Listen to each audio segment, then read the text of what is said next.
everybody,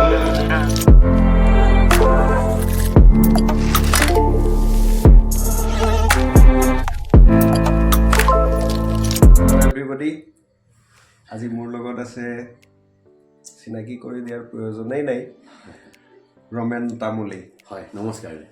অসমৰ ৰাইজে নিশ্চয় চিনি পায় আৰু তেখেতে নিজৰ কৰ্মৰ যোগেদিয়েই ইতিমধ্যে তেখেতৰ চিনাকি আপোনালোকৰ হৃদয়ত গঢ়ি তুলিছে। গতিকে তেখেতৰ বিষয়ে মই মোৰ ফালৰ পৰা বেছি ক'বলৈ নাযাওঁ আৰু আপোনালোকে জানিব বিচৰা কিছুমান কথা তেখেতক মই আজি সুধিবলৈ চেষ্টা কৰিম, জানিবলৈ চেষ্টা কৰিম তেখেতৰ পৰা। প্ৰথমতে মনলৈ আহে আপুনি এজন অভিনেতা। হয়, অভিনেতা নে কৌতুক অভিনেতা? নহয়, অভিনেতা। অভিনেতা বুলি কৈ বেছি ভাল পায়? ভাল পাওঁ। হয়, কিন্তু আপোনাক আমি প্ৰায় দেখিবলৈ পাওঁ আপোনাৰ অভিনয়ত কৌতুক ৰসটো, হাস্য ৰসটো সদায়ে থাকে, সদায়ে থাকে বুলি ক'ব পাৰি। আপোনাক তেনেকৈ সাংঘাতিক চিৰিয়াছ ৰোল কৰা মই দেখা নাই, মোৰ চকুত পৰা নাই। কিন্তু এতিয়া লগতে সোধোঁ, তেনেকুৱা যদি সাংঘাতিক চিৰিয়াছ কেৰেক্টাৰ এটা পায় আপুনি কৰিবলৈ ভাল পাবনে বাৰু? নিশ্চয়। আচলতে কি হ'ল, মই থিয়েটাৰত আছিলোঁ। থিয়েটাৰত মই বহুতবাৰ চিৰিয়াছ এক্টিং কৰিছোঁ। এতিয়া বৰ্তমান যুগত 3খন নাটক আছে, আগতে আমি 4খন নাটক কৰিছিলোঁ থিয়েটাৰবিলাকত। তো 4খন নাটকত মই প্ৰায় 2খনত মোৰ চিৰিয়াছ এক্টিঙে থাকে। বুঢ়া এক্টিং মই কৰিছিলোঁ, তাতে ল'ৰাও কৰিছিলোঁ, কমেডি কৰিছিলোঁ। এতিয়াও তেনেকৈ 3খন নাটকত যদি থিয়েটাৰত যোৱা যায়, এখনত মোৰ চিৰিয়াছ থাকে। আৰু আপুনি কোৱা ধৰণে এতিয়া বৰ্তমান কেমেৰাৰ সন্মুখত চিৰিয়াছ এক্টিং মই কৰিছোঁ আৰু কৰিবলৈ মই ভাল পাওঁ। এতিয়া বৰ্তমান যিখন স্পন্দন চেনেলত বাপ বেটা কচুকাটা, তাত এটা টুপিধৰ নামৰ চৰিত্ৰ এটা মই কৰি আছোঁ। এইটো একচুৱেলি চিৰিয়াছ চৰিত্ৰ এটা আৰু দৰ্শকে খুব ধুনীয়াকৈ আদৰি লৈছে। আৰু এটা কথা এইখিনিতে ক'ব লাগিব, মই আপুনি কোৱাৰ ধৰণে এটা চিৰিয়াছ এক্টিং বুলি ক'বলৈ গ'লে অগ্নিবীৰ নামৰ এখন চিনেমা আহি আছে খুব কম দিনৰ ভিতৰত। অগ্নিবীৰ, ৰজনী বৰ্মনদেৱৰ। গতিকে সেইখনত, এই চিনেমাখনত এটা মই নিগেটিভ চৰিত্ৰত অভিনয় কৰিছোঁ। নিগেটিভ চৰিত্ৰত অভিনয় কৰোঁতে ডাইৰেক্টৰ বা এছিষ্টেণ্ট ডাইৰেক্টৰ বা অন্যান্য কলা কৌশলীসকলে মোক এটা অন্য ৰূপত দেখিব পাইছে আৰু তেওঁলোকে কোৱা মতে মই বোলে কেৰেক্টাৰটো ভাল কৰিছোঁ। কিমানখিনি ভাল কৰিব পাৰিছোঁ, কিমানখিনি পৰা নাই এইটো নাজানো, কিন্তু আগন্তুক যেতিয়া ৰিলিজ পাব দৰ্শকে নিশ্চয় গম পাব। আচ্ছা, এতিয়া অন্য এটা কথা নিশ্চয় সকলোৱে জানিবলৈ ইচ্ছা কৰিব, আপুনি এই অভিনয় জগতখনলৈ আহিল কেনেকৈ? আচলতে কি, এইটো কথা ক'বলৈ গ'লে মই সৰুৰে পৰা অভিনয়ৰ প্ৰতি খুব ইণ্টাৰেষ্ট আছিলোঁ, মানে খুব আগ্ৰহ আছিলোঁ। আমাৰ দেউতাহঁতে, খুৰাহঁতে, ককাইদেউহঁতে গাঁৱৰ ভাওনাত ভাও লৈছিলে যেতিয়া আমি চাবলৈ যাওঁ সৰু সৰু বাচ্ছা। তাৰপিছত মোৰ ঘৰ চৰাইদেউ, বৰ্তমান চৰাইদেউ সোণাৰী বৰহাটত। ভাওনা বহুত এতিয়া বাৰিষা কি কয়, এতিয়া এই আমাৰ খৰালি অহাৰ লগে লগে এই ভাওনা এতিয়া শিকিছেই বহুতে। তাৰপিছতে ভাওনা হয় আৰু আমাৰ উজনিত বা তেনেকৈ আমি ভাওনা চাবলৈ যাওঁতে তাৰপিছত কি হয়, আমি সৰু সৰু ল'ৰাবিলাকে ঘৰত আহি আকৌ আমিও আখৰা কৰোঁ। আমি মানে বাঁহৰ সেইবিলাকক তৰোৱাল হিচাপে লওঁ, মানে তামোলৰ ঢকুৱাবিলাকক এনেকৈ কপালি হিচাপে লওঁ, মুকুট হিচাপে বনাই আমি ভাওনা। সেই তেনেকৈ আমাৰ মানে কৰি তাৰপিছত আমি যেতিয়া সৰু আছিলোঁ, আমাৰ তেনেকুৱা চৰিত্ৰ নাছিলে। গতিকে এবাৰ মোৰ প্ৰথম আমাৰ খুৰাহঁতে, মানে দাদাহঁতে মই এনেই সৰু চৰিত্ৰত এনেই ভাওনা ড্ৰেছ পিন্ধাই, মই খুব আগ্ৰহ কাৰণে ড্ৰেছ পিন্ধাই পিনি মোক মানে প্ৰৱেশ মাৰোঁতে মোৰ প্ৰৱেশ ইমানেই ভাল পাইছিলে, দৰ্শকে আদৰি লৈছিলে। দৰ্শকে এই সৰু ল'ৰাটো ইমান ধুনীয়া চাপৰ মাৰিছিলে, ইমান ধুনীয়া খোজ দিছে, তাৰ কাৰণে মোক মানে পইচা উপহাৰ দিছিলে। মানে মই তেতিয়া হয়তো মই ইণ্টাৰেষ্ট আৰু আগ্ৰহ বাঢ়ি গ'ল। তাৰ পিছৰ পৰা মোৰ তাৰমানে সৰু চৰিত্ৰ থকা ভাওনা নাট আনিবলৈ তেওঁলোকে বিচাৰিলে। তাৰপৰা তেনেকৈ মই নাট কৰি পিছত স্কুলত কৰিলোঁ। 6ৰ পৰা হায়াৰ ছেকেণ্ডেৰীলৈকে প্ৰতি বছৰে মই নাটক কৰোঁতে প্ৰতি বছৰে বেষ্ট এক্টৰ পাবলৈ ধৰিলোঁ। গতিকে এক অংকীয়া নাটক। তাৰপিছতে আমি পূৰ্ণাংগ নাটক কৰিলোঁ। তাৰমানে সেই যে সেই যে এনকাৰেজমেণ্ট যিটো মানে মোক প্ৰেৰণা দিছিল আমাৰ ছাৰসকলে টিচাৰসকলে বা গাঁৱৰ মানুহে ই এটা ভাল অভিনয় কৰে ভাল পাৰিব ভাল এই আগ্ৰহটোৰ পৰাই আজি এতিয়ালৈকে কৰি আছোঁ আৰু তেতিয়াই মানে ইণ্টাৰেষ্টটো সোমাই গৈছে হয় আৰু শেহতীয়াকৈ আপুনি থিয়েটাৰত আছিলে আছিলোঁ মই প্ৰথম মোৰ থিয়েটাৰ আছিলে মই তেতিয়া গ্ৰেজুৱেশ্যন ঠিক ফাইনেলটো দিয়ে আৰু ফাইনেলটো দিয়ে মই আহিছিলোঁ সহযাত্ৰী থিয়েটাৰ ফাৰ্ষ্ট আছিল সহযাত্ৰী গদাপানী মহাৰথী শংকৰদেৱ থিয়েটাৰত কণ্টিনিউ মই 4 বছৰ আছিলোঁ তাৰপিছতো এইফালে বীণাপানী নয়নতৰা এনেকৈ বহু বছৰ মই 17 বছৰ থিয়েটাৰত থাকিলোঁ 17 বছৰ ময়ে নাজানো ইমান বছৰ আছে বুলি নাজানো থিয়েটাৰত আছিলে কিন্তু ইমান বছৰ যে থিয়েটাৰত আপুনি অৱদান আগবঢ়াইছে সেইটো গম পোৱা নাছিলোঁ আৰু শেহতীয়াকৈ আপুনি চিনেমা কৰিছোঁ চিনেমা বৰ বেছি কৰা নাই মই 8-9খনমান হৈছে চাগে নেকি এতিয়া লাষ্টলি কৰি আছোঁ অগ্নিবীৰ এখন শ্বুটিং চলি আছে প্ৰায় কাম শেষেই হ'ল এতিয়া ফাইট আৰু গানৰ কাম বাকী আছে অভিনয় জগতত আপুনি বহুতখিনি কৰি আহিলে এইখিনিতে এটা প্ৰশ্ন মনলৈ আহে আপুনি অভিনয়ৰ বাহিৰে আৰু কি কৰে অভিনয়ৰ বাহিৰে তেনেকৈ বিশেষ একো নকৰোঁ কিন্তু সৰু এটা ব্যৱসায় মই কৰোঁ সৰু এটা ব্যৱসায়ত মই টাইম দিওঁ সময় দিওঁ সেই আৰু খুব বেছি ডাঙৰ ব্যৱসায় নহয় মই দেখিছোঁ আপুনি খুব সচ্ছলভাৱে চলি থাকে সেইকাৰণে মই মানে খোলাকৈ কৈছোঁ আৰু বেয়া নক'ব সেইকাৰণে মই সুধিব বাধ্য হ'লোঁ কাৰণ আমাৰ অসমত অভিনয় কৰি চলি থাকিব পাৰে নিশ্চয় চলি থাকিব পাৰে কিন্তু আপুনি যিটো সচ্ছলতাৰে চলে সেই ধৰণে সেইকাৰণে মই সুধিলোঁ আৰু কি কৰে সেইটোৱে এইটো নতুন প্ৰজন্মক আপুনি কি ধৰণে কৰিব মানে যে অভিনয়টো পেচা হিচাপে লোৱাৰ ক্ষেত্ৰত মই নতুন চামক বুলি কওঁ আৰু বা আমি নতুন চাম বুলিয়ে নহয় আমি এটাই কথা ক'ব বিচাৰোঁ বৰ্তমান অসমত মই ভাবোঁ প্ৰেক্টিকেল মই ভাবোঁ অভিনয় কৰি পেচা হিচাপে লোৱাটো অলপ অসুবিধা হয় গতিকে এটা ছাইড বিজনেছ থাকিলে এজন অভিনেতা বা অভিনেত্ৰী বা শিল্পীয়ে কিবা এটা কাম মুক্ত মনে ভালকৈ টাইম দিব পৰা যায় বা ভালকৈ কৰিব পাৰিব আৰু অসমত অকণমান অসুবিধা হয় তাৰমানে অকল অভিনয়টো কৰিয়েই যে খাম সেইটো অসুবিধা কেৱল অভিনয়কে পেচা হিচাপে ল'লে কেতিয়াবা টেনচন হয় আৰু সহজভাৱত কৈছোঁ আৰু টেনচন হৈ যায় মানে চলি থাকিব পাৰি এতিয়া এইটো মাহতচোন মোৰ অকণমান অসুবিধা হৈছে টকা পইচাটো লাগিবই গতিকে আপুনি ক'ব বিচাৰিছে যে অভিনয়টো পেচা হিচাপে লোৱাৰ লগতে আৰু কিবা এটা লাগিব ছাইড বিজনেছ এটা লাগিব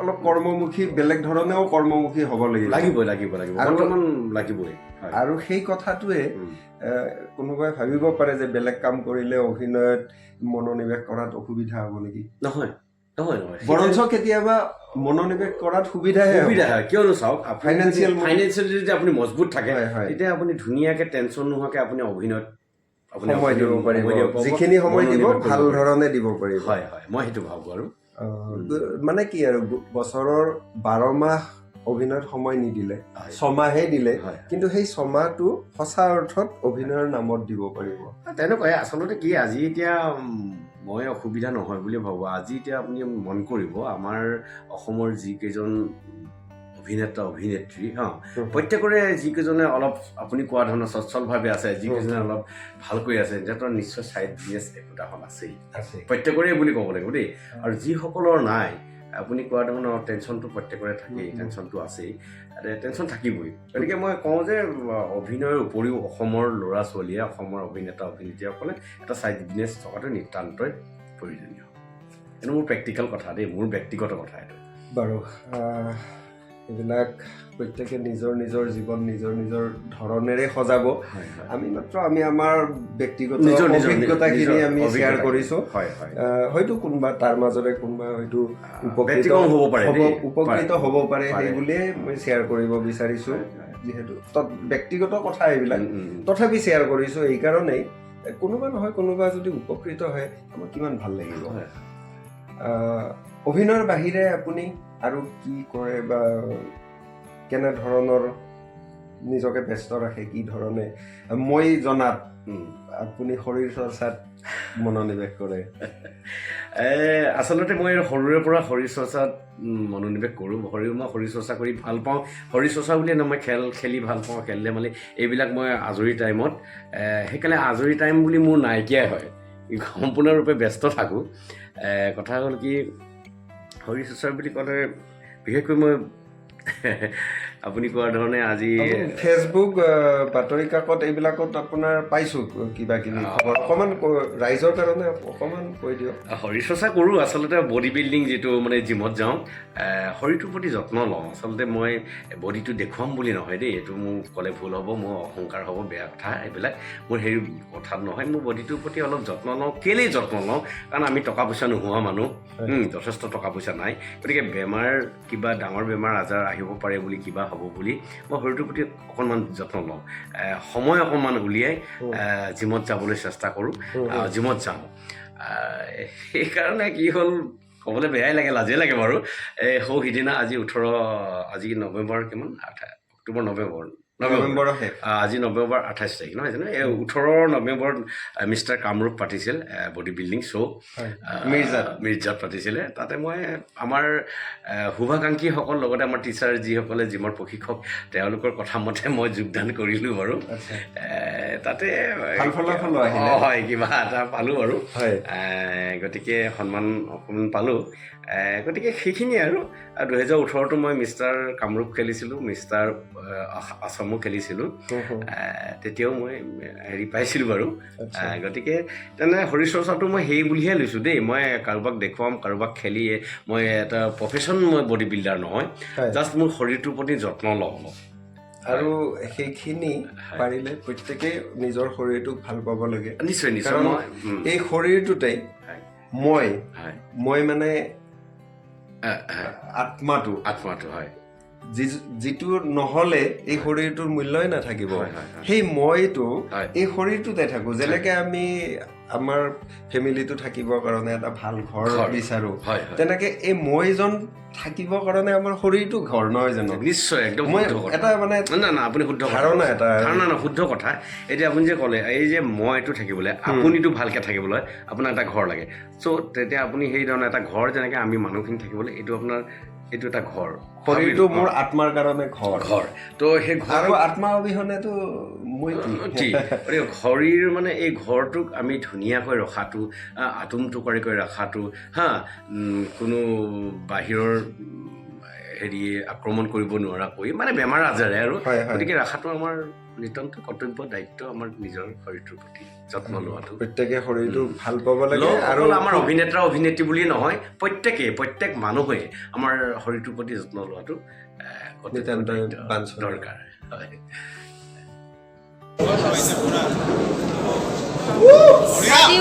31. Relax. Let's pray, all of you.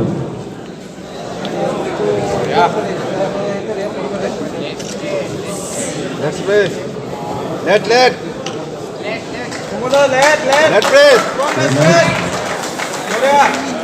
Side chest.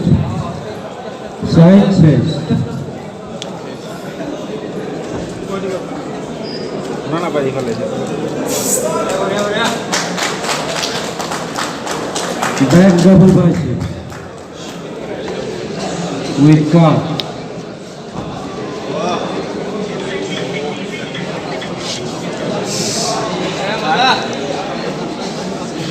Relax. Ladies first, dancing.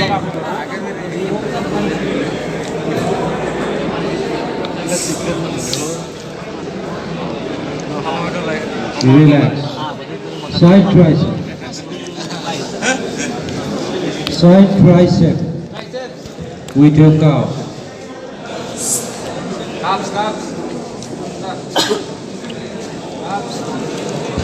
Relax. Finally, your abs and thighs.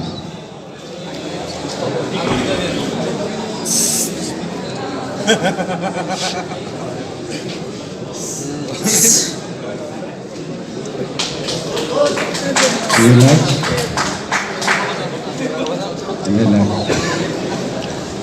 Trunk number 56 and 24. Please come forward. 56 and 24. Adjust to your light. 56.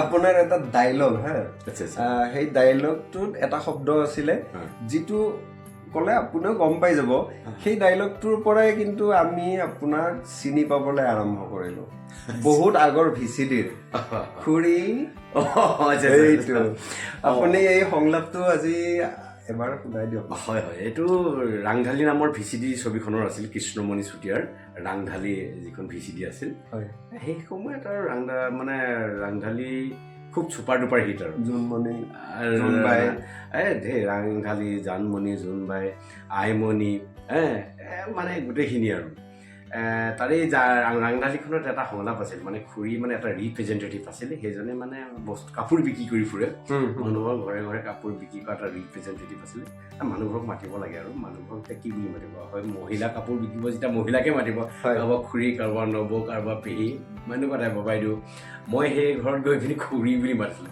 খুৰী বুলি মতাটো অ' খুৰী খুৰী এনেকৈ মাতিলেও হয় অ' ঘৰত আছেনে মাত দিয়কচোন এনেকৈ মাতিলেও হয় কিন্তু মই তেনেকৈ মানুহ নাছিলোঁ এইটো পিকুয়াৰ আছিল সেইটো আমি চাব বিচাৰিছোঁ হুবহু পাৰিলে যিমান পাৰে আপুনি মনত পেলাই অকণমান হয় হয় আৰু চেষ্টা কৰিছোঁ আপুনি ক'বলৈ কৈছে যেতিয়া খুব হাই স্কেলত ক'ব লাগে খুৰী খুৰী ঘৰত আছেনে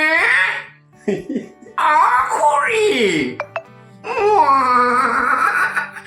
মই আহিছোঁ ৰমেন তামুলি এনেকুৱা টাইপৰ আছিল আৰু সঁচাকৈ সেই সময়ত এই ডাইলগটোৱে মানে খুৰীটো মুখে মুখে হৈছিলে মানে মানুহৰ আৰু এতিয়াও মানে বহুতে সেয়া নিশ্চয় দেখিলে মনত পৰি যাব আৰু সেই দৃশ্যবোৰ মানে কৈ দিয়াৰ লগে লগে মনত পৰি যায় আৰু খুৰী বুলি এতিয়া মই য'তেই নাযাওঁ এতিয়া মানে এইটো হেৰি আৰু আপোনালোকৰ আশীৰ্বাদ দিয়কচোন ৰাইজৰ আশীৰ্বাদ সকলোৰে আশীৰ্বাদ থকাৰ কাৰণে আজিও এই খুৰীটো খুব এতিয়াও মোক চিনি পায় বা ক'বলৈ কয় আজি ৰমেন তামুলি সন্মুখত থিয় হৈ আছে আপুনি মোক যেনেকৈ ক'লে খুৰীটো এবাৰ কওকচোন তেনেকৈ মই প্ৰতি ক'ৰবাত যদি মই কিবা ফাংচনত যাওঁ বা ক'ৰবাত যাওঁ খুৰীটোৰ কাৰণে খুব ব্যস্ততা কৰে বাৰু এই ক্ষেত্ৰত আপোনালোকক ধন্যবাদ দিছোঁ আপোনালোকে মৰম চেনেহ দি থাকিব এনেকৈ আশীৰ্বাদ দি থাকিব যাতে আৰু খুৰী ক'ব পাৰোঁ বিচাৰে নিশ্চয় শেষত আপোনাক শুভেচ্ছা জনোৱাৰ লগতে